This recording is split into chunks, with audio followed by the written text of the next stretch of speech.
said, hey, you took care of business. You've shown you got what it takes. One of the angels put his cut over my back and said, we got to get a national vote for you, but consider yourself a Hell's Angel.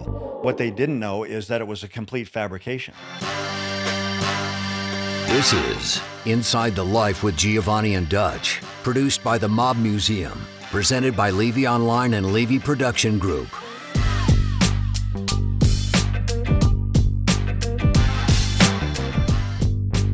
Giovanni, Rocco, and Dutch McAlpin are former police and federal task force operatives. They infiltrated drug cartels, outlaw motorcycle groups, and the mafia. Now, they share their stories, along with others who have gone inside the life. On this episode, we speak to Jay Dobyns, a.k.a. Jaybird Davis. That was his undercover name while he was infiltrating outlaw motorcycle gangs. He shares some great insight into that case with the OMGs, but also the pivotal roles and pivotal investigations he did throughout his career. Yeah, Jay's got a book out called No Angel, and it's a fascinating read. I've read it. My take on that was that there's a lot of things missing in that book, a lot of details that we are able to capture on Inside the Life because of our unique experiences in our undercover work. We're able to ask Jay questions and get him to bring details out that you wouldn't be able to find anywhere else except Inside the Life. The threats, the attack on his family while they were home, the sacrifices that he made during and after the case. And I think it just shows a different perspective inside the life of an undercover. Well, let's get right to it. Jay, thank you for sitting down with us on Inside the Life. We really appreciate taking the time and coming and sharing your stories and your career with us about OMGs, how you infiltrated the Hells Angels, and it's a pleasure to have you here. We'll jump into your career, how you became an ATF agent, not all the way back to the beginning, to your childhood, but, what drove you to a career in law enforcement, Jay? Yeah, to start, to go on the record, I did not call you guys and ask what color shirt you're wearing today. By chance, we're all on plaque. How did I get started? I was a failed athlete, to be quite honest with you. Right. I never had a plan B. My plan A was always to play professional football. Mm-hmm. And the point in time came where I realized I wasn't good enough. That wasn't going to happen. Okay. And I had to figure it out, like a lot of young people. Mm-hmm. Like, what do I do now? Where do I go? I never thought about anything else. And then, as hokey as it sounds, at that point in time in the mid-'80s, the television show Miami Vice was and we had never seen a show like that. Right. As an audience, we'd already seen these procedural shows, patrolmen in marked cars and detectives responding to crime scenes, reacting to crime scenes. Right. Then all of a sudden, man, Sonny Crockett's out there and he's got his guns out in a Hugo Boss suit and he's driving a Lamborghini around South Beach and there's tons of cocaine on the table and he's meeting at these mansions. Mm-hmm. I was like, man, you know what? I think I could do that. You know, from football, you're used to at times performing in front of 80,000 people. Mm-hmm. And so undercover it's performance. Yeah, it is, right? And it's that adrenaline. And I've heard you tell the story about how you the Miami Vice story. I love it because it makes me laugh, because anybody who's in our age category, when you hear that music start, that thumping of the beat and the music, it gets your heart pumping. And I always say, like, adrenaline was my addiction when it came to my undercover world. It's going to be insane. How do you go? What do you just walk to an ATF office and apply? Like in the 80s, like how was it a difficult position to get? Like everybody else, you start knocking on doors and casting as broad of a net as you can. Right. If you focus in, for anybody out there that's hunting a cop job, if you focus in on one agency and I want to work for these people in this location and I want to have this job, man, you're shrinking your opportunities down. Right. So, what field office were you in? I started in Tucson. Okay. Started in the Tucson field office. All right. We've had this conversation before. It didn't take long for the reality to hit that Hollywood, that what had sold me through the media was counterfeit. No Lamborghinis and cigarette boats and that Hugo Boss suit was cut off camos and a wife beater T-shirt and flip flops. The Lamborghini was a Grand Fury. Yeah. The Kingpin's mansion was some guy who didn't have two nickels to rub together, and it was a single wide with a trailer falling off of it, and the awning coming loose, and rusted out cars in the yard, and busted swing sets. It's rough. It's a rough, economically stressed. So you start out with like lower level undercover deals and stuff at the beginning of your career. You're out there buying dime bags and 8 balls that are so stepped on with baby laxative, they'd make you crap yourself before you got high off of them. but you're working. You're out there and you're taking baby steps, and every day you try to learn something. Yeah. And you make mistakes, and you try to not repeat the mistakes. Right. Now, I just want to touch on something before we get into the ATF and the undercover career. You started your job in law enforcement. We can't skip over the fact that your first day in law enforcement, you started on a Monday and got shot on a Thursday, right? And you were in a gun battle. Yeah. Right. I raised my right hand and got sworn in on a Monday and got my badge and got a gun. And I from my very first day, I always considered it an honor to stand up for good and innocent people against the predators who were trying to disrupt their lives. And so my fourth day, I was on a very far removed perimeter team during an arrest. The suspect ran, and instinctually, I gave chase. Yeah. And so he was outrunning everybody. And so, as a failed athlete, I wasn't fast by NFL standards, but I was world-class speed in Copland. Okay. Yeah. Right? And I was chasing this cat down. Yeah. He escaped from us, and it looked like, we had lost the day. And we just continued our search. And during the search, he was hiding, and he popped up and drew down on me and pushed me into a vehicle. And during the exchange inside the vehicle, he ended up shooting me in the back, point blank. Right. The bullet went in my back. It passed through my lung. It narrowly missed my heart. It exited my chest. So after 4 days on the job, I was laying in the dirt and grime of this trailer park. You conscious? Yeah, but with blood coming out of my chest, like you're holding your thumb over the end of a garden hose. Right. We get paid every 2 weeks. I hadn't even gotten a paycheck yet. Right. I comped him that one. It was on the house. So you get a badge and a gun before you go to the academy, before you have any training. They've got you carrying a badge, carrying a gun, and doing a perimeter on a fugitive. Well, and I'll tell you what was interesting about that is when I was in the hospital, the attorneys were lining up outside my hospital room. They were saying, "Hey, how much money do you want? Right. Yeah. You were not trained for this. You were not Yeah. prepared for this. The agency has a huge liability for what happened to you. Tell me how many zeros you want on that check, and I'll get it for you." And man, I grew up in a blue collar house. Yeah. I didn't know what money was, and there's no cop that I've ever met or that you guys have ever met that chose the profession because they thought they were going to get rich. No. They chose it for other reasons. Yeah. You You wanted to do that job, even yeah, if you've all been I shot. could say right? was get out, man. Yeah. Like, you're not welcome here. I'm going back to work. I'm going to try this again and Probably see if more I can do it motivated right. than ever. Yeah. Yeah, see if I can do it without getting hurt. Right. And I think that's the common denominator between the three of us sitting here is that was the drive, right? I could have stayed in the uniform. He could have stayed. You could have stayed doing your investigations, but it's the drive to want to do something more, right? And I know when I signed up and I became a cop, I wanted to do something special. And for you to be shot, week one and go back to it, like that just shows your passion and your drive for what you did. Well, I think any of us who've done this job for any length of time, you run out of fingers and toes to count all the events over the course of your career where you say, only by the grace of God am I still alive. Yeah.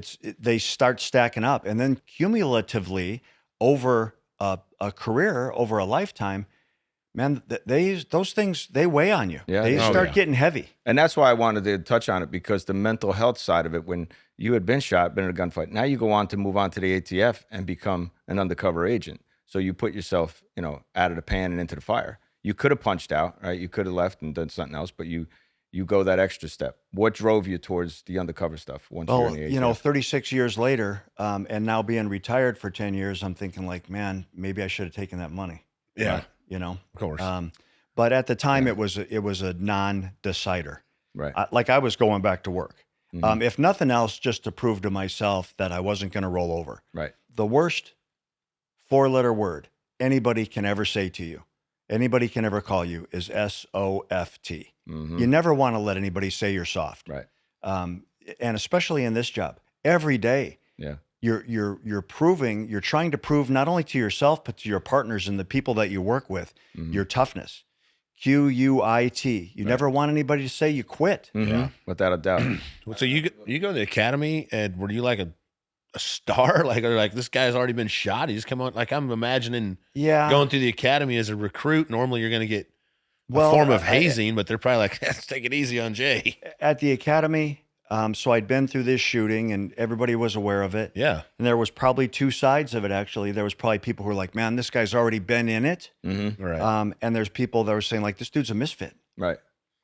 Yeah. And you know what? Everybody's Cowboy. going to make their own mind up about you, whatever. You tell stories and you talk about your life.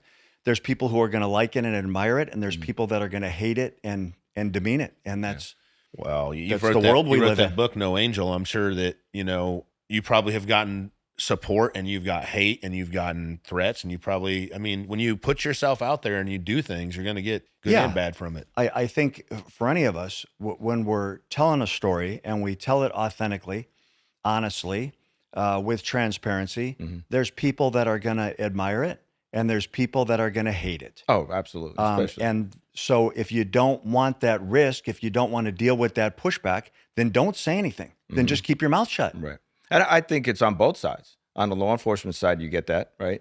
You get looked at. I remember when I was deep undercover, guys used to say to me, hey, don't eat too many bowls of macaroni with your friends today. I got to get home. So both sides of it, you get it from the bad guy side, you get it from the civilian side, and you get it from the law enforcement side. Because here you are doing these super cool things that everybody thinks.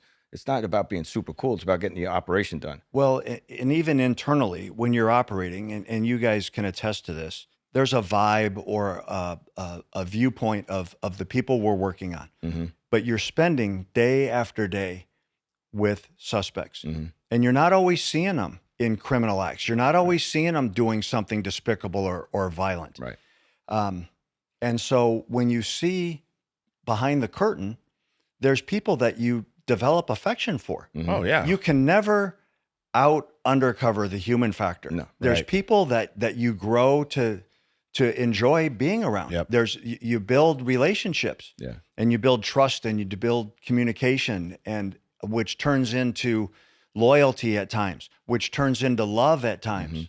And then, keeping, your toes on the right side of the line when you start having personal feelings for someone and staying on point for the objective and the mission of the job. Right.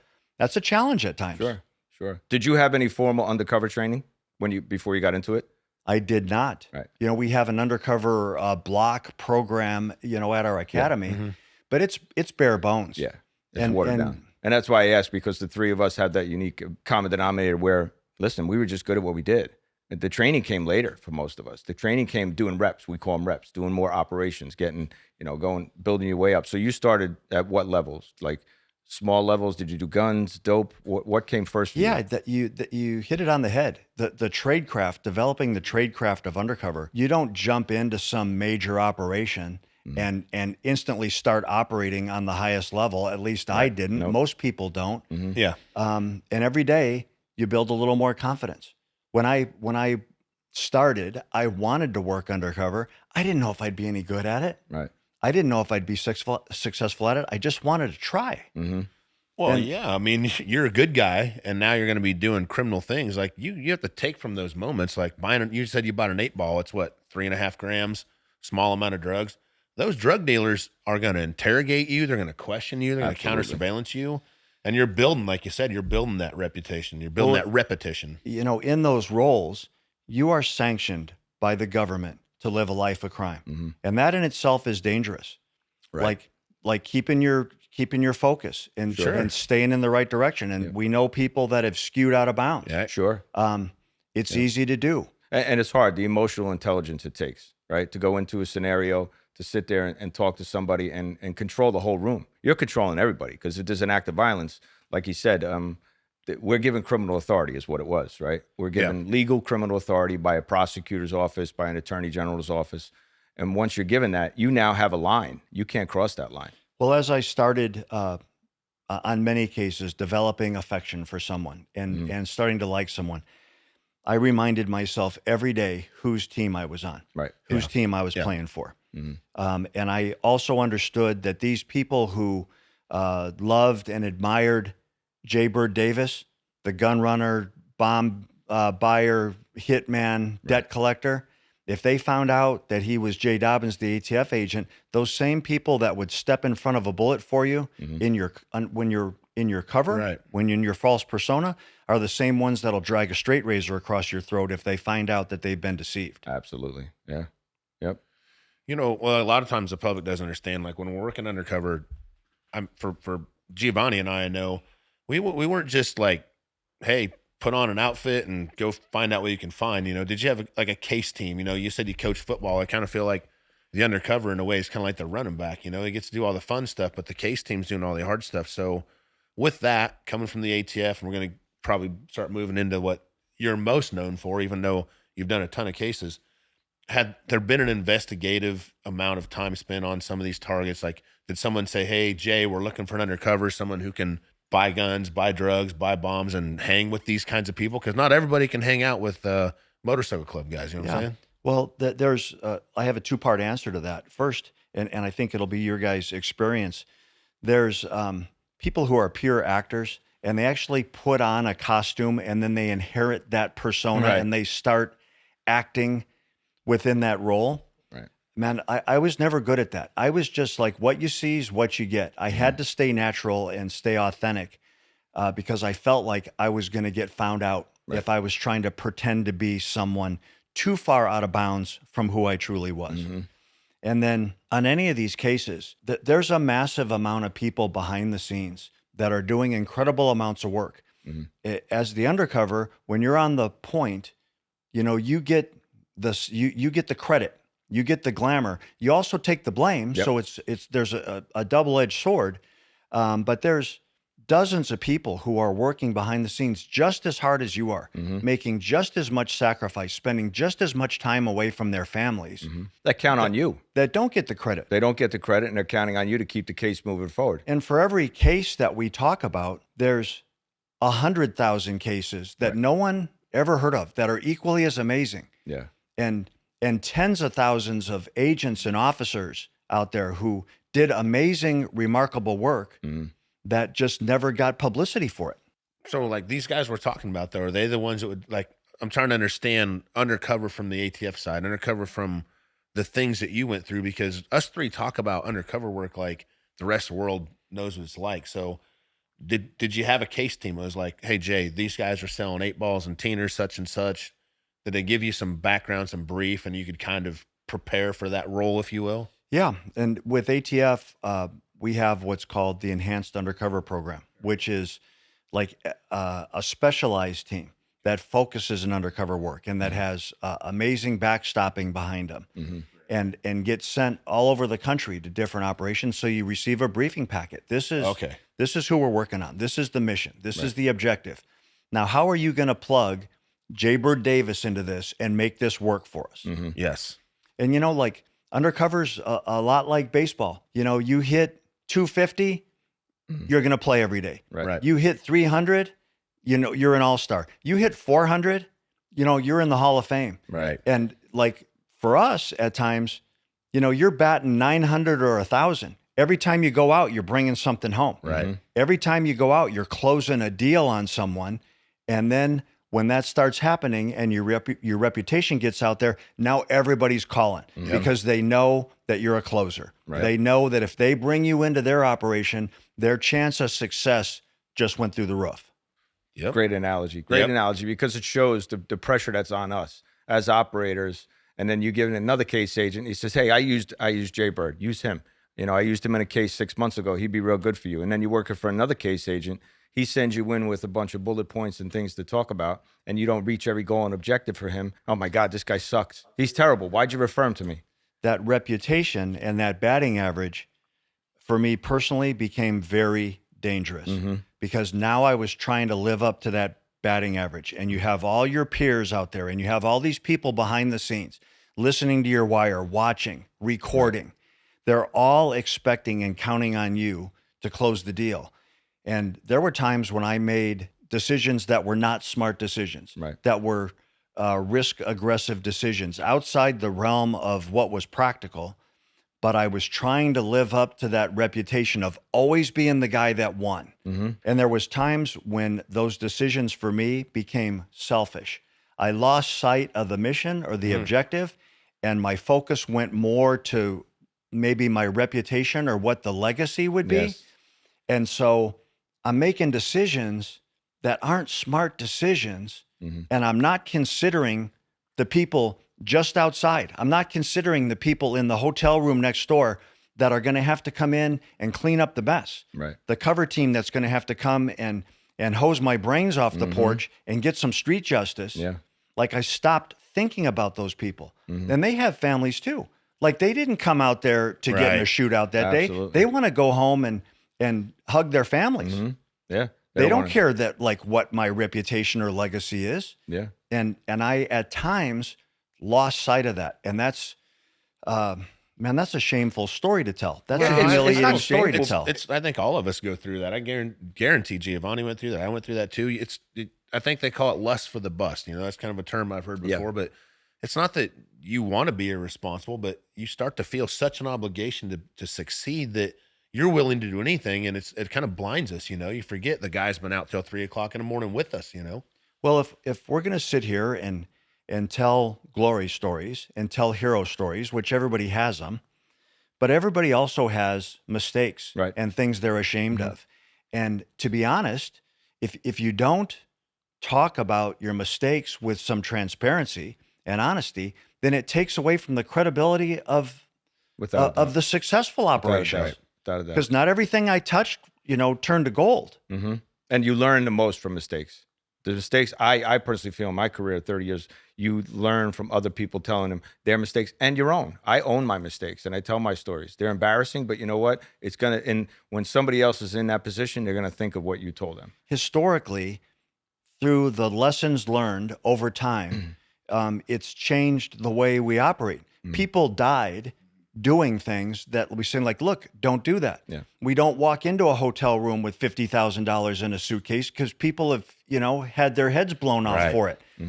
Like, we manipulate the situation a little different, saying, like, man, this doesn't turn out good. Yeah. When you bring bad guys and excessive amounts of money and excessive amounts of drugs and put them all in the same place at the same time, man, that's dangerous chemistry. And it's a great stage. It's setting a great stage to continue into the case that you worked, or the cases that you worked. Because when we went through training, they played tapes for us. They played audio tapes and showed us videotapes of undercover operations gone bad. And it's some of the worst things you can ever watch or hear or see. A guy fighting for his life and didn't make it through. They wanted us to know, God forbid you wind up in that bloody mess, or it's your pool of blood and piss that you're laying in when you're dying and you're thinking of your family. They wanted us to think about those things when we were operational. So here you are, the stage is set. You now have all this knowledge, and you don't have the knowledge back then that you have now. But what's your first case? What's your low-hanging fruit? How'd you get introduced? Yeah, the very first case, very first undercover case I was in Chicago. And I remember having my partner duct tape the Niagara wire on my back and had the double microphones because we were trying to record in stereo. Right. And you're going out, and I was meeting a gangbanger to buy a gun that had been used in a murder. So we do the transaction. We're at the trunk of the car, and my bus signal was Uncle Charlie. Charlie Fuller was a very legendary ATF agent and trainer of undercover officers and agents. So historically, my bus signal was always Uncle Charlie in honor of him. Right. And man, I called Uncle Charlie, and what probably took 30 seconds felt like 30 minutes. Yes. Yeah. Waiting for the boys to come and knock the case down, knock the arrest down. Once you've seen the evidence that you're looking for, you give the bus signal. A team of, like, basically TAC guys come in, they grab this dude up, secure the gun, and everybody's happy, right? Well, and so there's a lesson learned from that. I give the bus signal. I call Uncle Charlie. I had never planned or figured out, like, how am I going to continue this conversation, or how am I going to keep this dialogue alive between Uncle Charlie and when the arrest team's there. And so I call Uncle Charlie, and you think you're going to snap your fingers and the boys are going to be there. Man, it takes them a while to get there. Yeah. Right. You're not kidding. And I was shuffling and backpedaling and trying to buy time, waiting to be rescued. Sure. And there's a good chance if you're wearing a Niagara, they didn't even hear you. Did they even hear me? I used to go through my head. How many times you going to say Uncle Charlie? Because you're thinking, you're trying to maintain your composure. Going, maybe they didn't hear it. Maybe this thing isn't working. Yeah. Because the Niagaras didn't work all the time. the naggers were terrible. If you went into a brick building or you went too far away, they didn't get the receiver. Are they even hearing A you? Nagra's a recording device. For everybody who doesn't know it, and we keep saying Nagra. What is it, about that wide, about that tall? The Niagara recorder, way back in the day, it was like duct taping a VHS tape to your back. Yeah, hot. Yeah. Yeah. And you say duct tape because we used to use the hospital tape, and when you sweat or your body moved, the hospital tape used to go. The white hospital tape used to fall off. I know it fell off me in an undercover op one time. Well, The wire I was hanging always out. insisted on duct taping my wire. Yeah. And so, because I knew it wasn't going to come loose. Right. The downside is at some point your operation ends and you got to You gotta take that take it duct off. tape off. And it literally pulls the Yeah. skin off. Yeah, you want taking the something wire else. off, but you're Yeah. like, okay, you know what? There's going to be a price to pay for this, but operationally, I'm going to be secure. Looks like you've been wearing a garter belt with no hair around your leg after that. Yeah. So you do a couple of cases. When do you get into the bikers? How do you get introduced to bikers? You had your persona. You had your what we call your legend, right? You developed a legend, and that was Jay Davis, And, right? and the Jay Davis, the Jaybird, you built that over the time doing your small drug deals. Were you familiar with motorcycles? Were familiar with riding? Was that part of your? No, that was never my area of expertise. I had built this Jay Davis persona that was Jaybird. That was just this trailer park, gun rat, debt collector, trafficking guns into Mexico, buying bombs. And so I had some overlap into the biker community, but never any to feel comfortable. It's like its own culture. It is. And they have their own rules. Right. So when the opportunity to make a run at the Hells Angels was brought to me, my first reaction, with all humility, was like, I don't think I'm the best choice. I told the case agent, I can name probably a dozen guys who specialize in this, who would probably serve this role better for you than I will. And the case agent, I had a long-standing relationship with him. I'd already had a criminal reputation established in our area of operations. Right. And so he was like, hey, give it a try. Let's just try. And my attitude was always, dangerous boys go to dangerous places. We'll figure it out. Yep. So I started doing my research and started trying to figure out more of what the culture was. And the one thing that I learned and that really stood out for me with the Hells Angels is that they are very quick to kill their own. Oh, absolutely. The brotherhood and the loyalty is real. And they live by that. But as soon as that's violated, Well, the OMG life is just it's organized crime, right? It's the same thing. It's swimming in shark-infested waters. And again, I had an understanding of OMGs before I went into them, and I think you did too. You got to be real careful how you tread in those waters. The things you say, the things you do, the way you move. Have respect for people's women in that culture. They're Something not like that. approachable. They're not approachable people for the most part. They seem like nice guys, but if you try to get in their circle, The I can see you're gonna have OMG to put world some is effort much into this. different. Yeah. they purport themselves to just be these fun-loving rascals who have this common love of motorcycles, who don't want to live by society's rules. Right. And then you get inside that world, and they have more rules and policies and protocols than society does. And you violate one, you violate a low level one, you might get socked in the mouth Sure. to teach you a lesson. You violate the big rules, you're going to end up out in the desert somewhere. Yeah. And in the world of OMG, it's tough for us to operate in those because we can't just go around and punch somebody in the face. The propensity for violence is tremendous in that world. And I think you have to prove yourself, just like any other society or any other faction. But Well, the Hells Angels understood that, and they understood how we operate. So a lot of biker gangs, they'll have a prospecting period that's 30, 60, 90 days where you're proving yourself. Right. You're being tested. The Hells Angels, it's a minimum mandatory of a year before you can even be considered for membership. They're very smart in doing that because they know the cops can't keep up with us They for a can't last year. that long. They can't play this game by our rules for a year. Right. Like, we'll sniff out the rat before we make them a member. so how It's did their you get due around that? diligence. They're doing their due diligence. I mean, you think the background that law enforcement goes through, it takes you a year of application processes for us to vet Well, out who should and be all there the and who people we shouldn't. work on, including the cases that you did, the people that we're trying to investigate and trying to infiltrate, they're uniquely paranoid. And they're paranoid because their paranoia is what keeps them out of prison. Absolutely. They don't trust people. They do double check you. They had the Angels put private investigators on me on 3 different occasions. Luckily, my backstopping was solid. So the private investigators were coming back to the Angels, telling them the same things that I had told them. So the private investigators were actually reinforcing my credibility. Right. Without a doubt.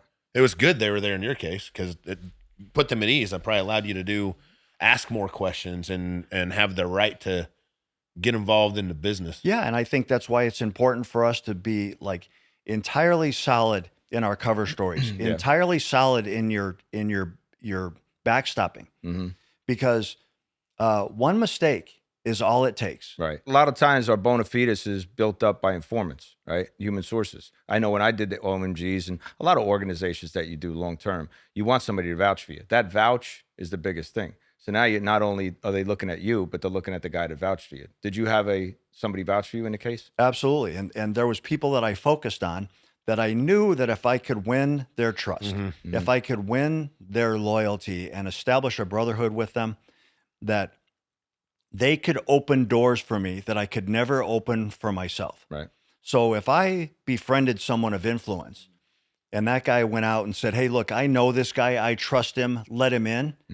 Like it would take me months and months to build that with Target X, where that door was just open for me. Did you know the informant? Did you know the source? Did you get to know him and spend time with him?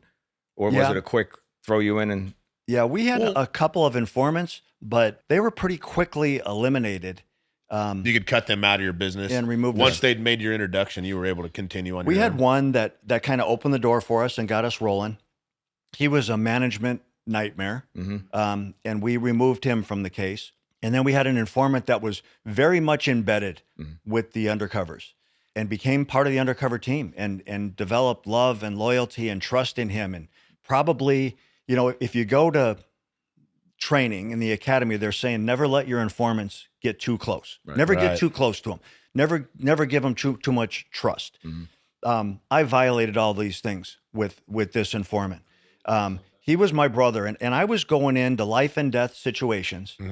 I didn't understand how I could not treat him that way, and then ask him to be in that environment with me. And then if something broke bad, to expect him to have my back. The informant is important because you guys have to build a backstory, right? We refer to it as a backstory. We're not giving up tradecraft, but when we're introducing an informant into our undercover operations, you did say like they become almost family to us because we're relying on each other to keep each other alive.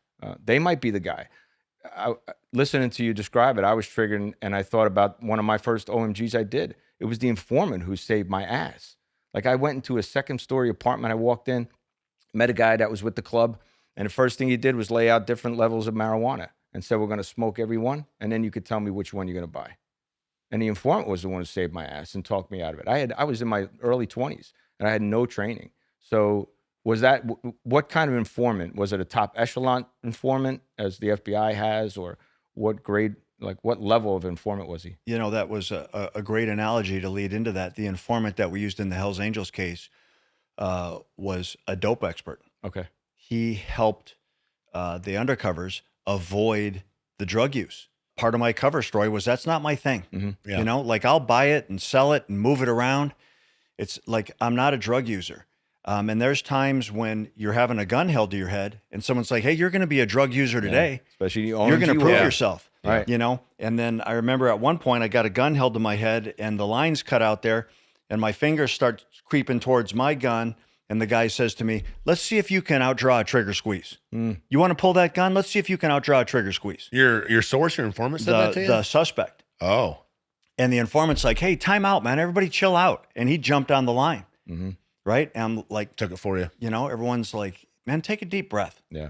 All right? So the informant you built that relationship with him and you had a level of trust. You had confidence in him. Well, you know, he understood the dope game. And if you live that life. Was he in the club or is he like buying dope from the club? Yeah, he was an outsider. Yeah. Okay. Actually, in an interesting way, I introduced the informant. This informant didn't bring us into the club. we brought the informant with us, knowing that he was a dope expert. And if you haven't lived that life and you start crunching the numbers on teeners and 8-balls and dime bags and pounds and kilos, I mean, this guy at times you had to help him tie his shoes, but he could crunch dope numbers like that and tell you exactly how much was there, how much it was going to be owed, what the value of it was, what the street value of it was, what the profit margin was. So he was a savant in the dope game. So you're learning as you go from this informant. Absolutely. You didn't know the gram scale. You didn't know what an ounce or not even the drug world. Or, You're learning the OMG world. You're learning how to walk in the OMG world and the drug world at the same time. Well, you know, I had 15 years of undercover experience leading up to the Hells Angels infiltration. There was times when it felt like I didn't have any undercover experience once I got started, because it was a completely different world. Right. Yeah, I had done home invasions and murder for hires and drug buys and bomb buys and gun buys, hundreds of them before that case. And it was almost like going back to square one. Right. And I've worked undercover in a couple different motorcycle clubs, and I do relate to that because they are so paranoid. They are so protective. They're not afraid to interrogate and interview. Now, where were you in Arizona for this? Primarily Arizona. Because it's important to talk about. You're in Arizona, you're on the West Coast. What's the differences in your experience? You got 15 years up to then, and you've been West Coast clubs, Midwest clubs, East Coast clubs. There's different cultures. There's different. Yeah. I mean, some are harder than others, honestly. No, and I think you guys will confirm that every charter has its own vibe and its own way of doing business. The East Coast vibe, which has that kind of mafia-esque vibe to it in the biker culture. You go out west, you have more of a hip-hop, like beach boy vibe to it. You go to Canada, it's all about the money. Right. It's all about churning money. And then you open up the door to all those European charters. One of the Hells Angels mantras is the sun never sets on a Hells Angels patch. They're worldwide. And so you bring those together and everybody's got their own vibe about them. Right. And some don't like the other side's vibe. Well, that's the problem now. You're getting into that world. So you walk into this, you're committing to HA, right? What if somebody else sees you? Now you're wearing supporter shirts. What are you doing to ingratiate yourself into them? Well, I ultimately became involved with the Skull Valley charter of the Hells Angels, which is central Arizona. Right. But the charter president and the charter vice president were both East Coast guys. The charter president was a New York City guy, and the vice president was a Boston guy. So one day I'm at Skull Valley, and I show up with shorts and flip-flops, which is the West Coast vibe. Man, they lit into me. They're like, don't you ever show up at our charter looking like a beach boy. That's not how we play here. And, you know, so the next day was jeans and conductor boots and the whole East Coast vibe. But that scenario right there will get you beat down, right? Yeah. In that world. Just to paint the picture for OMGs, I mean, it's a hair trigger. You don't get to have an argument. If they decide that it's ball peen time, it's ball peen hammer time, it's ball peen hammer time. They're not going to tell you, right? So well, every you have step like a club dad who's your sponsor, right, whose job is to teach you the way of the angels. You say something wrong and you do something wrong. There's all different ways they teach you that lesson that you were wrong. Right. Man, I got socked in the mouth a lot of times for saying the wrong thing. I got introduced to a charter president at one point and shook hands, and I had a riding glove on. I got socked in the mouth. Like, man, you shake hands with someone, you take that glove off. You shake hands like a man skin to skin. Right. When you meet somebody, you better lift up your sunglasses and look them in the eye. No one wants to be introduced to someone looking through sunglasses, man. They want to see your eyes. Right. Every time you make that mistake, you get socked in the mouth for it. Pretty soon, you start getting it right because you get sick of getting punched. Right. Yeah. And if you take it, it's like any organized crime group. They're ingratiating you into it. If they smack you in the mouth and you take it, they have a little bit more respect for you too. Now, if you show them, hey man, I'm sorry, I didn't mean that. I'm learning as I go. They look at you as I'm his mentor. I'm going to be ultimately, his guy. I got a patch in Skull Valley, and one of the first things I said when I got my patch is I told my sponsor, "You're never fucking hitting me in the mouth again." That's it. That ain't never going down again. Yep. Working undercover in a club too, you've got the element of violence, you've got the drugs, the guns, the women, all the stuff going on, and then the other dangerous part is the writing. I know the clubs I rode with I mean, we rode 90 miles an hour. We blew intersections. We rode side by side, wheel to wheel. And sometimes, I mean, guys beside me, behind me, in front of me are riding less than par motorcycles. You know what I mean? And you're just whop, just There's so many all on elements. it all the time. There's They're so many- tweaked out of their minds, half of them. I used to pull over, run into the gas station. While everyone was pumping gas, I used to run into the little Quick Mart, and I'd be down in Mountain Dews and eating handfuls of Kit Kats, trying to get sugar, just like you said, because just trying to stay up and awake and trying to stay keep at up with 100 miles an hour. Yeah. that have grown up riding motorcycles, Mm-hmm. that were riding motorcycles almost before they could walk. It's impressive. I mean, these guys are doing wheelies to go down to the corner market and get a Yeah. carton of milk. Yeah. You know, so like you said, you're splitting lanes on Yeah. the highway at 80, 90 miles an hour, 18 inches apart. When in it's California, done right, splitting lanes means you can go between the cars. It's legal to drive between two cars at the same time. And those guys do it 100 miles an hour, don't they? and they're doing it 18 inches apart, and when it's done right, it's beautiful. Oh, yeah, It's it's the slick. Thunderbirds. It's the Yeah, Blue that's very Angels when cool. it's Yeah, done yeah, right. When it's done wrong, it's a mess. Yeah. People lose legs and die and get hurt. There was a point in time for me where I had gained their trust, gained their loyalty. I stopped worrying about being hurt, about being shot or being stabbed. I was like, I am going to drive this motorcycle into a telephone pole. That's how it's going to end. Right. Yeah. It ain't going to end with these guys killing me. It's going to end with me killing myself. Yeah, it's wild, man. And the shucking and jucking, like, you know, we laughed. We had a good time. Guys used to come up to you at 85 miles an hour. They'd turn your bike off. 85 miles an hour, they Sure. do come up to me on the side, just playing games with me and shut the bike off. Or, you know, mess with you, do something silly, you know, and you had to keep up with it. But there was a friendly side to them. Like, They would ride so relaxed and so crazy and so confidently, and you're trying to play the game and keep up with them. There'd be times when I'd get done with a ride and my hands would ache because I was squeezing those grips. White-knuckled. I was white knuckling those grips, yeah, trying to keep up. yeah, Yep. yeah. And doing dumb things. I used to do dumb shit. I used to sit there. I had a 8-hangers, and I used to take my bike and I used to drive with my feet, put my legs up on the gas. You know, I'd take a stick, stick it into my throttle. You know, that was my cruise control.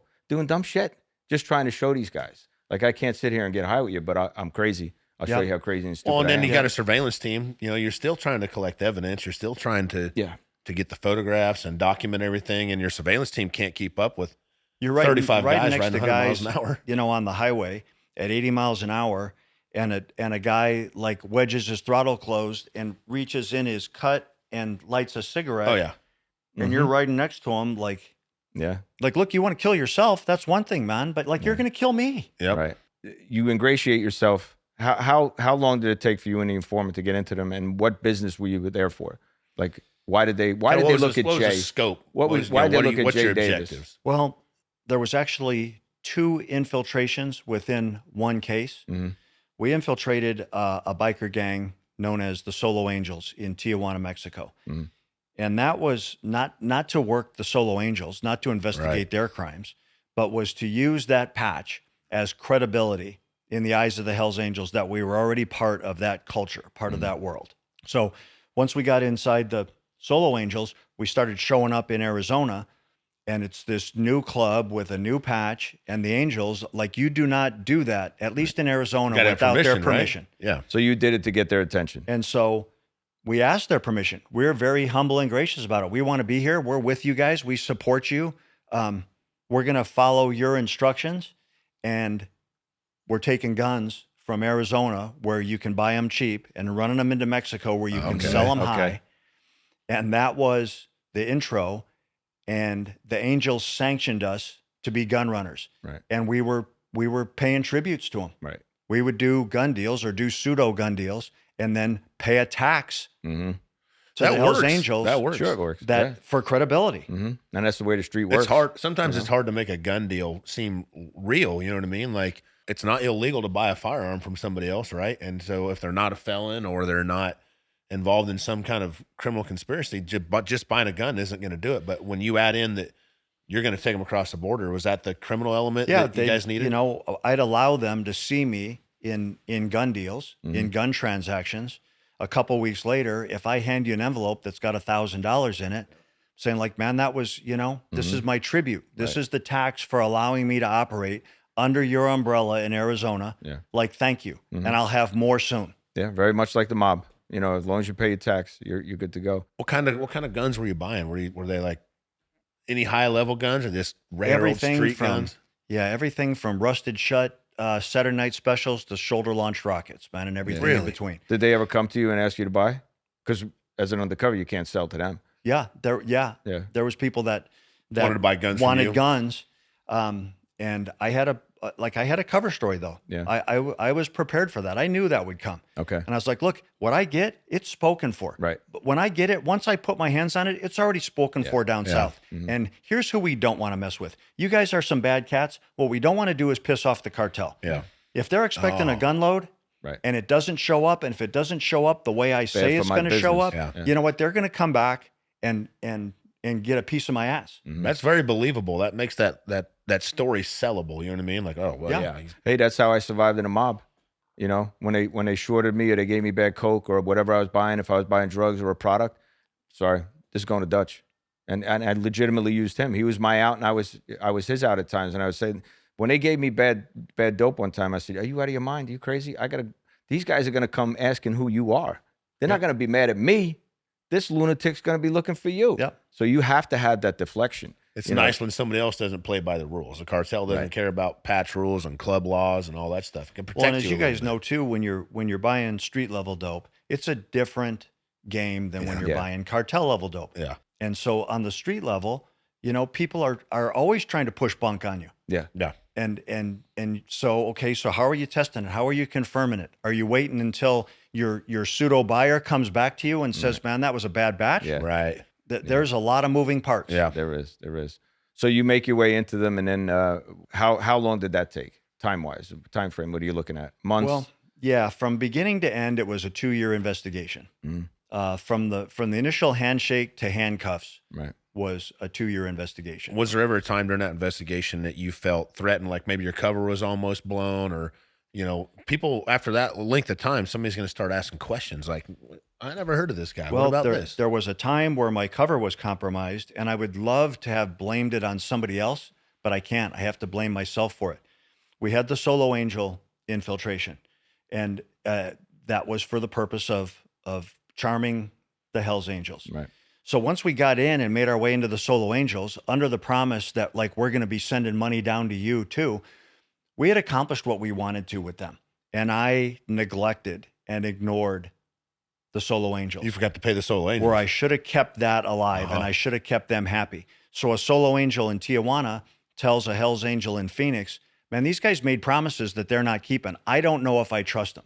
I don't know if they're right. Wow. So that came back on me. That's not good at all. Yeah, but it actually, I was able to spin it to my advantage. I got confronted saying, hey, your old gang says they don't know if they trust you. I spun it to the Hells Angels I was being confronted by like, look at everything we've done together. Look at my history with you. Look at all the drug deals and gun deals and everything else we've done. They're butthurt because I left them to be here in Arizona. The Angels' response was, okay, we believe you. We believe that story, but now you're going to be with us, and you're going to be with us full time, or you're not going to be here anymore. So they asked you to give up the Solo Angel cuts? that compromised cover, we actually spun it in a way that it ended up working to our advantage because the Angels basically gave us an ultimatum, like, okay, come with us, or I don't ever want to see you again. Right. They offer to patch you guys in, or they want you to go through a prospect, or We started back at the bottom of the Prospect ladder, again. prospecting and trying to climb the ladder. All right. And what did that look like for the prospecting? How long did you prospect? Oh, I prospected for probably about a year. Okay. And it was like not a pleasant experience. No, You're a no. step and fetch. Yeah. yeah. On You top know? of trying to answer to your case agents, you're not just a step and fetch that's a civilian. You're a step and fetch that's an undercover. In any organization, that criminal organization has a beginning to the day and an end to their day. And the people involved in it, that's what they do, whether it goes long or short. Right. As a law enforcement officer trying to infiltrate it, your day starts before their day starts. Right. You have to brief with your team and make sure that everybody understands at least what your plan or intentions are for the day. Right. Then the gangster's day ends, but your day doesn't end as a law enforcement officer. They all go home. Now you have to debrief with your team and process evidence and write reports. Somewhere in there, you're trying to squeeze in a couple hours of sleep, Yeah. and then you're recycling it again the next day. Sure, and the because next you're day. becoming Jay Dobyns again. You got to be Jay Dobyns. You know, you got to go back to being a father. You have a family, right? At that point. You know, there was a time I came home. I'd been gone for an extended period of time, and my wife told me, "You cannot leave here and then come back in this house and talk to us like we're street gangsters." Yeah. In my defense, I said, "I'm not a light switch. I can't turn this on and off. I have to be on all the time." Right. People who dabble in this profession end up dead. And then her response was, "Well, you better install a dimmer switch and dial that attitude down. Right. And if you can't do that, don't come back here." Yeah. That's good for you though. You need grounded. You're on the case, and I noticed that I read the book and in the pictures a lot. You're not wearing a shirt. You're wearing a cut. You got two like 1911s on. It looks like. How did you document everything? Were you wearing recorders? Did you have to make notes daily? Was it both? Like, how do you? I don't know how you capture that. You know, back then, I don't know what the recorders were like or the. I wore a recorder when I could, when I felt like it was safe. But early on, I had pat downs. I was getting patted down, Right. you know, trying to in that trust building window. I just told the case agent, "Man, this ain't gonna work, because they're gonna find it." Right. And so where does that leave us? You Yeah. had cameras. Well, that's You what had I an mean. asset. You had a undercover apartment or somewhere where you lived or somewhere they could come and visit you. Yeah, I had a wired up undercover house, couple wired up undercover houses. Okay. Try to do your deals in there. And I would get it wear recorded. a bug when I could, but there was times when like I do not feel good about it today. I don't Yeah. feel good about it tonight. Have you ever seen an RF detector? Oh yeah. You know, I mean, like a lot of the public people don't understand. Like you put on a wire, a lot of times it's not a recording, it's transmitting. And when I was with the club, we were getting ready to do a pretty significant deal, and I was wearing a recording and transmitting device, and a guy shows up and he gets an RF detector out. Radio frequency. And it starts detector. lighting up and it starts going off. And Yep. you either need to figure out to come up with a story or something to blame it on or whatever. But Yep. it's tough. The problem is working undercover is we got to collect evidence. We got to have our credibility because that's our job. But yet we're trying to live in this wild, crazy, like you said, they got a right to search you. They're going to search you every time you come around, even if you're one of them. I think that's sometimes what people don't understand, even sometimes what suspects or defendants don't understand. At least for me, it was never personal. Right. I was never trying to ruin anybody's life or make sure that anybody spent their life in prison. My job was to gather evidence and gather intelligence and then report that back out to a case agent who would then take it to a prosecutor who would ultimately take it to a judge and a jury. My job wasn't trying to crash anybody's life. My job was to gather information. Right. And the evidence you were collecting, and it's great to hear you say that because late in my career, I realized what the difference was. I thought as an undercover, I got to gather as much evidence as I can, guns, dope, this, that. I had to get all this stuff for courtroom testimony.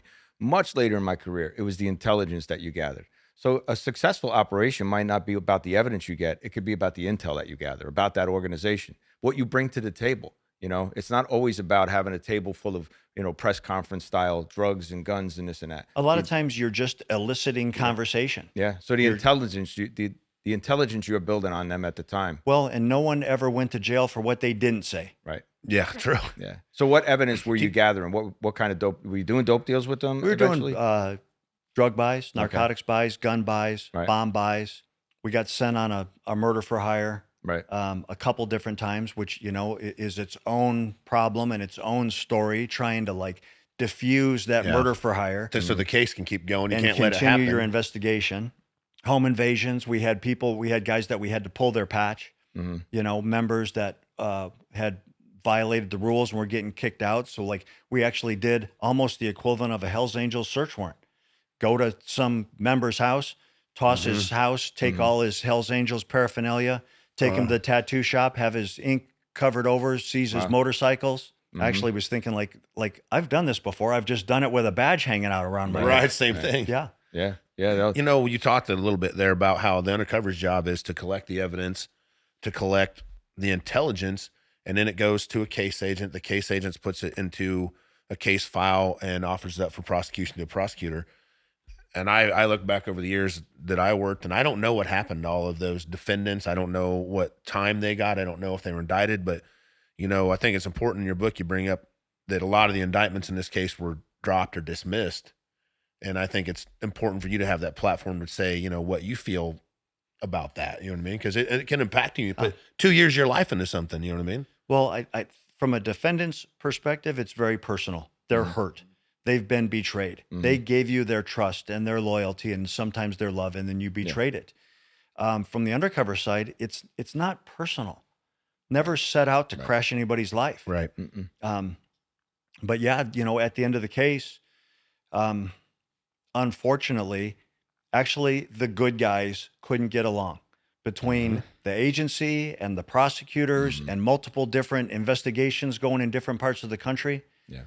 We ended up dismissing charges and reducing charges. And as the operator, as the point man on the undercover team, like, you don't get to argue the case. You don't get to make the legal decisions.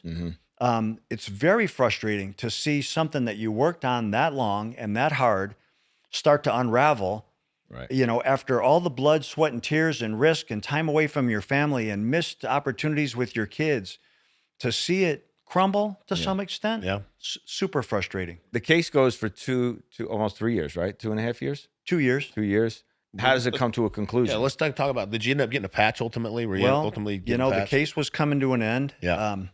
We had all these defendants staged up for indictment. We had, warehouses full of evidence, guns, bombs, drugs, thousands of hours of audio and video criminal recordings. But I still hadn't closed the deal, still hadn't gotten my patch. Right. When I first started hanging around with the Hells Angels, I asked them a very honest question. What am I supposed to do if I cross paths with a Mongol? And the Mongols motorcycle gang was their big rival on the West Coast. Right. The answer to me was, it's your job to kill them. We kill Mongols. 2 years, put that information in my back pocket and held on to it. The case is coming to an end. And like selfishly, I wanted that patch. Getting a patch at that point would not have advanced our prosecution. It didn't make our case any stronger. Just like whether you get made into the mob, that doesn't really make your case any stronger. Right. It's something you personally want to accomplish. Yes. I went to the Angels and I said, there's a Mongol in Mexico. He's running his mouth down there. He's saying about how they kicked our ass at the Harrah's Casino, and they're going to start running Mexican meth right up into Arizona, right into Sonny Barger's backyard. There's nothing we can do about it. Well, how do you know that? You guys know I got all my gun trafficking connections down there. I'm getting the information back. I want to go down there and kill him. Instant acceptance, like hugs and kisses. They gave me the gun with an obliterated serial number. This is how you do it. Oh, wow. So I was gone for a couple days, dragged a Mongol out in the desert, dug a shallow grave, duct taped his hands and his feet, beat him with a baseball bat, blasted him in the head, took pictures of it, cut the bloody Mongol vest off his back, FedExed it from Mexico to my undercover house, invited the Hells Angels over, told them the story, and their instant reaction was, "You're in." Hold on. You didn't actually beat this guy to death and cut him up, right? Like I was ultimately gonna, I was ultimately gonna reveal the punchline. Oh, sorry. Okay, that's all right. Wait a minute. No, we sold it to them that we had done this murder in Mexico. They said, "Hey, you took care of business. You've shown you got what it takes." One of the Angels put his cut over my back and said, "We got to get a national vote for you, but consider yourself a Hells Angel." What they didn't know is that it was a complete fabrication. Gotcha. That we had taken a member of our task force, put a Mongol cut on him, dug a shallow grave in the desert outside of Phoenix, not in Mexico. Right. I always carried a baseball bat around with me during the case. I told them, I smacked him in the head with a baseball bat, put him in the trunk of my car, drove him out to the desert, popped him with the gun you gave me. Before we took pictures of our crime scene, of our home-built fabricated crime scene. Yeah. Before we put the pictures in play, a Phoenix homicide detective put him in front of the Phoenix homicide unit during a debriefing and just said, "Hey, you guys look at these, man. I got a John Doe out in the desert and I don't really have any information on him." The homicide detectives are looking at these pictures and asking valid detective questions. Right. And then he let the homicide group off the hook. He said, look, I had to test drive these pictures in front of you guys to make sure that these experienced homicide detectives, like it looked like a real crime scene to them. He said, because we're going to put them in play in an undercover operation. I wanted you guys to double confirm that, that they looked right. Yeah. So then once we had that knowledge, we put them in play and we got our patch in Skull Valley there. And then shortly after that, the curtain came down. Right. Yeah. And the curtain comes down. How many guys got arrested? I think we had indicted 55 Wow. Hells Angels and associates, 16 of them on RICO charges. Mm-hmm. Like we talked about, not all those charges came to fruition. No, but it's damage done. We became our own worst enemy, on the side of the government at times, trying to prosecute the case. The Angels argument is like, he never got his vote. He never was a full member. Right. I've never disputed that. Mm-hmm. I've never said, hey, you guys took a national vote and put me in. I'm saying the leadership of the Skull Valley Charter put a patch on my back and said, consider yourself a Hell's Angel. Right. That's all I've ever said. Yeah. And that's the beginning and the end of it. Okay. Did you ever get a lot of blowback from that? I did. Right. I did. A lot of people, from the adversarial side were like, hey, you never got patched in. You never got your national vote. I've never disputed that. Right. They took that very personal. That really bothered them, didn't it? It did. It did. But you know what? I also understood it that when you've been deceived, man, it's especially in that world, it's humiliating. a tough pill to swallow.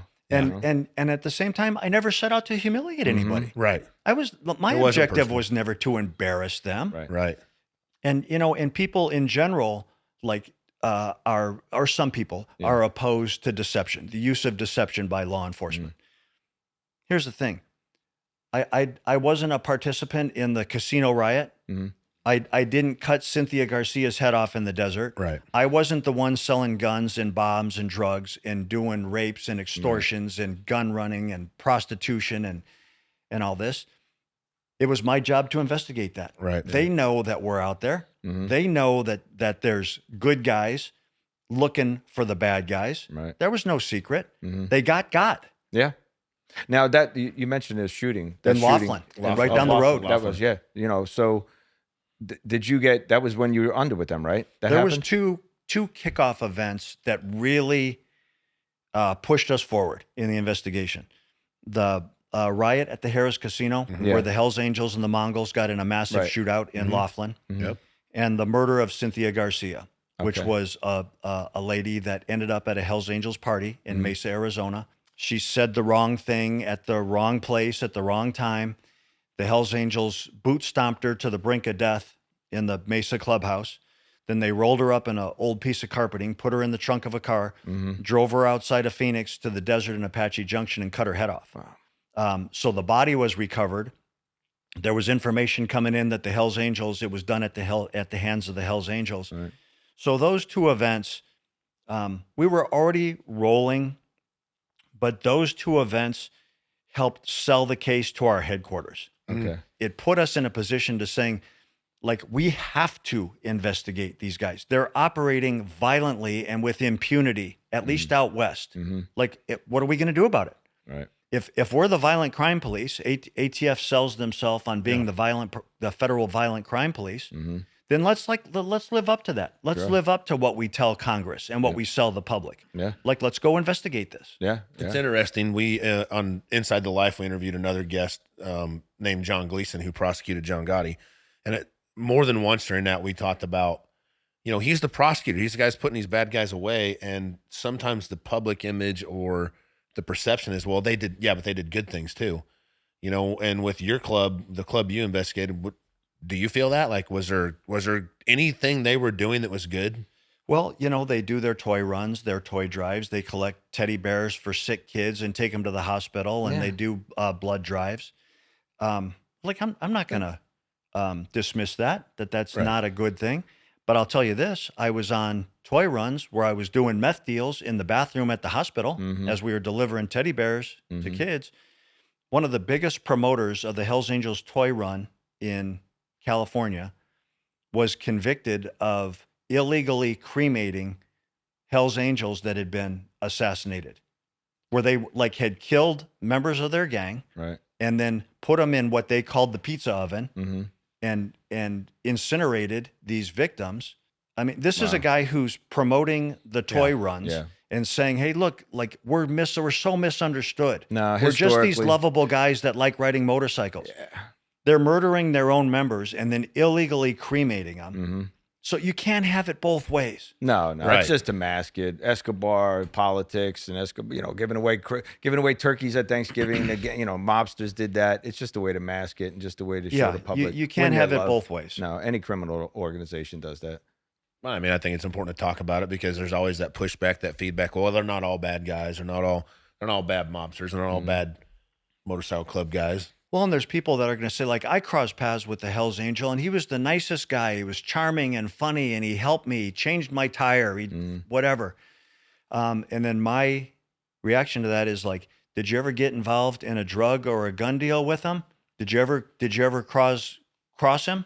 Did you ever get sideways with him? Because you know what? I bet she's not such a charming guy anymore. I think bad guys can do good things, and I think good guys can do bad things. 100%. I don't think we walk our life, but at the end of the day, there's decisions being made, and if you're on, like you said, I think early in the interview, you got to pick a side, and people act like the difference between a good and a bad is real narrow, but you said it's not. It's very clear. Yeah.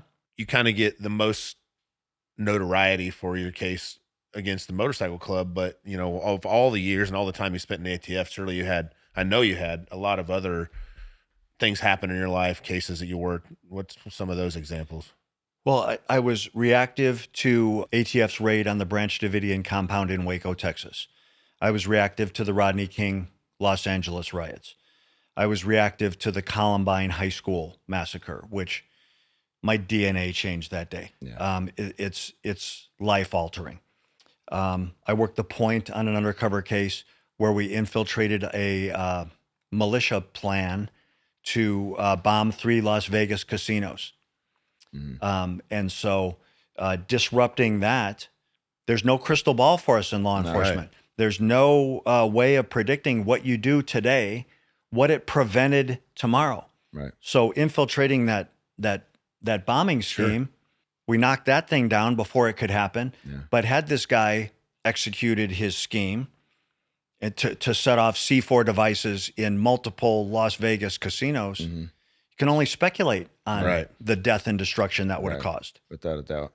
When you came out, did you still feel that you had that persona, that Jay Davis persona? Are you able to leave it there? Like, is there a Jaybird undercover and is there a Jay Dobyns? Yeah, I think that when I retired after 27 years of living that false persona, it's really hard to turn it off. One of the complaints against me was that, man, this guy can't get out of role.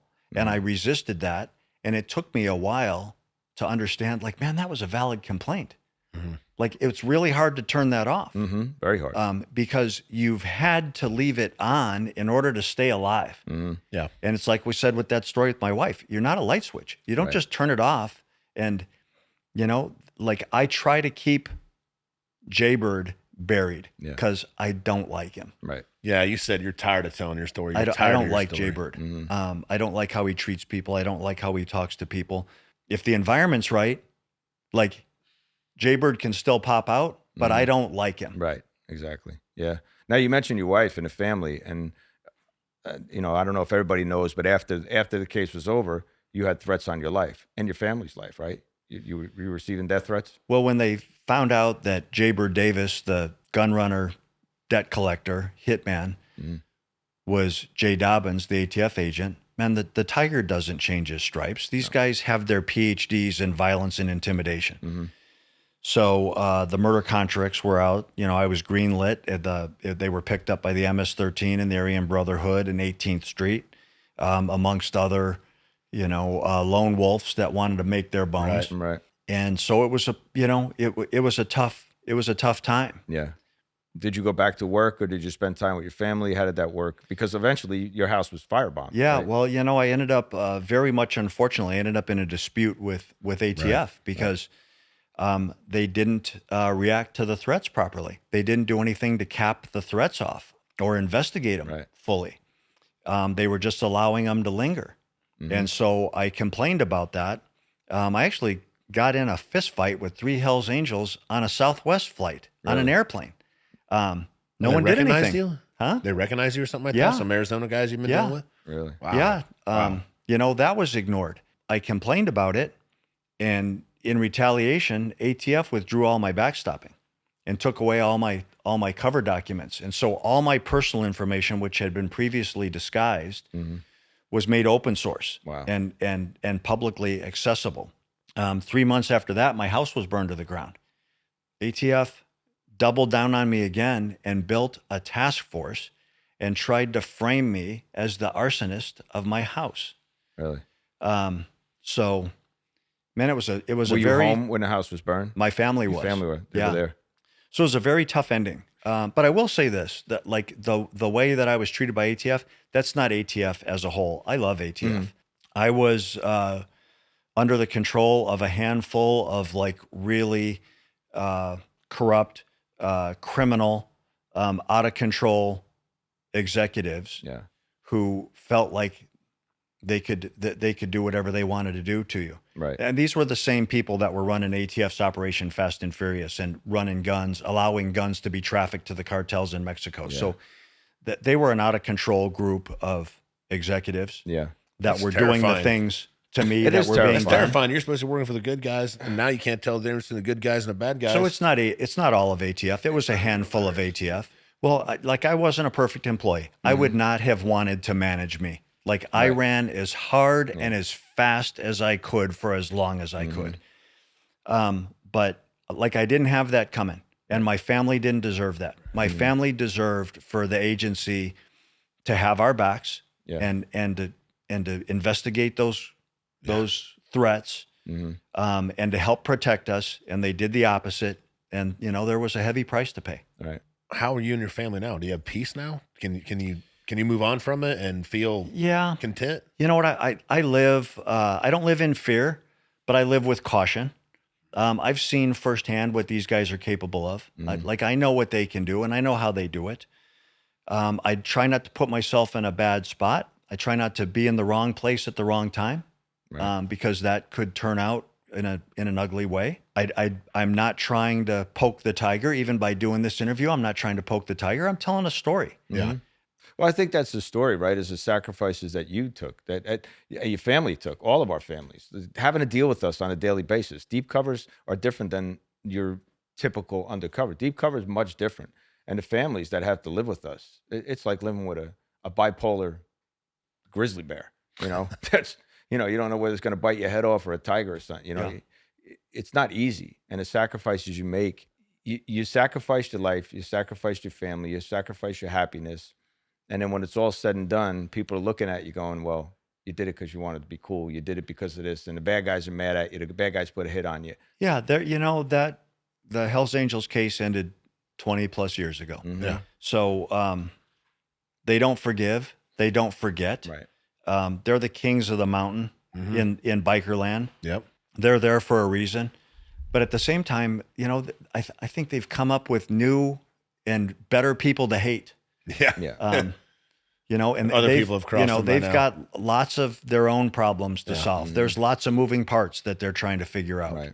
And this is a case that got you notoriety, the book and everything, and people want to hear about it because it's sexy and it's exciting and it's fun and it's cool biker stuff. But you worked other cases. I mean, you said you had 15 years leading into the Hells Angels case. Like, what other kind of cases were you involved with? Yeah. What other things? Was there one's more satisfying, one's more? Well, the Hells Personal. Angels infiltration was the investigation that got the most publicity. But man, I worked hundreds and hundreds of operations and undercover cases. Two that are probably significant is over the course of 100 days, we bought 100 improvised explosive devices off the street in Tucson. Wow. What kind of people were making IEDs there? We had an Aryan Brotherhood prison informant that was three-way calling introductions out of the jail for us. Really? So I would get him on the phone in jail. We would three-way call to a bomb builder, and he'd say, "I'm vouching for this guy," and hang up. And then I would go meet with Subject X and buy bombs, By like a pipe bomb or something, or pipe bombs, you name it. What these guys were coming up with. But yeah, 100 IEDs over the course of 100 days. wow, And just that's to one paint every that day at picture, least. You went into the operation, bought it, and then what'd you do with it? Did you leave it there, or did you take it with you? The bombs. Yeah, where do bomb. you drive it? Yeah, it's actually funny is that, we'd buy these bombs, undercover in street clothes and then deliver them to the bomb squad who's there like with a bomb That's tank why and I'm bomb asking you. suits on. Right. Yeah, And just the these level guys of would be like, sacrifice. what is wrong with you guys? Yeah. Man, like, you know what? I don't get to put a bomb suit on to go pick this up. I'm handing it to you so you can deal with it safely now. Right. Now that I drove it on my bike, I put it in my truck and I hit potholes on the way here and didn't know what was going to set it off. I didn't know if it was armed. That's the level of sacrifice. And just so you know, did you get paid extra?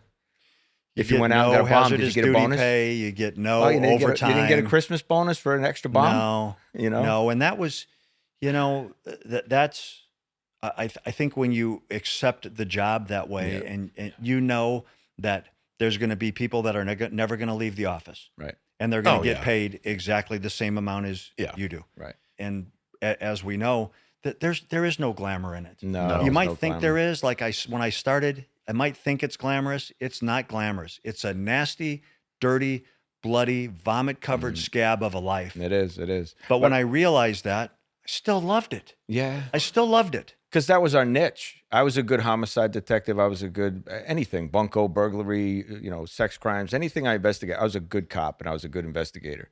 But my niche was undercover work. I loved it. That was my addiction, my desire for adrenaline, that high and that low, that crash, the adrenaline dump after you left with a bomb or you left with your dope and a gun, the adrenaline dump that I had at the end. When my alarm clock went off in the morning, on days, even when I knew it was going to be a nasty, hard day, I was excited to go to work. And to tie it all together, it's the sacrifices you made, guys. The true gangsters in the world, they look at it and go, good for you, Jay. It's like playing tag when you're kids, right? You caught me this time. All right, I'll get you next time. It's their job to get away. When they look at it through different glasses, you did your job. You're a law enforcement investigator. Like every day, there's men and women that put their feet on the ground in the morning and they have a cup of cereal with their kids and a cup of coffee with their wife, and they kiss their families goodbye with no guarantee they ever get to go see them again in order to take care of other people's families. Right. And they go and they do it willingly and they do it with enthusiasm. And that gets lost in the narrative. Yeah. That's an awesome way to end it, Jay. Like, man, it's been such a pleasure to interview you, to hang out with you. I wish we could spend more time. Finally got Jay Dobyns on Inside the Life at the Mob Museum in Las Vegas. It's okay if we punch your book a little bit? Yeah, got please. A book, right on. No Angel.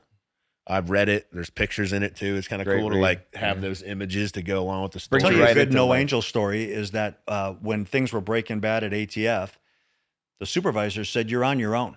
Like, we can't help you. These threats are too expansive. So I'm on my own. So I decide to write No Angel. I'm going to hide in plain sight. I'm going to use the only resource I have, which is telling my story. Right. And today you're doing great work, right? You're continuing mentoring. You're doing coaching. Trying to coach and teach. Yep. That's like really my best way to give back at this point. And try to have a positive impact on the community. From day one when you got shot to up till today, you've been doing it and you've been killing it. And it doesn't end for us. Yeah. No, it never ends. It can't end. Still ride motorcycles? No. I have one, but I don't ride it. And I want to look you in the eyes and thank you. And I know it's going to make you uncomfortable because when people say these things to us and call us patriots and call us these things, but absolutely, thank you for your service. Thank you for your sacrifice. And thank you for being on Inside the Life. But really, you're continuing to do it, and you really are a mentor to others. Well, I think the common denominator that the three of us have and a lot of our peers is that I look at myself as very much a common man who was placed in uncommon situations and just did the best that I could. Well said. Well said. Yeah, I'm humbled. I'm humbled, man. And thanks for spending the time with us, pal. Thank you. All right. For behind-the-scenes photos, merchandise, and exclusive content, visit InsideTheLife.org. Rate, review, and subscribe wherever you get podcasts.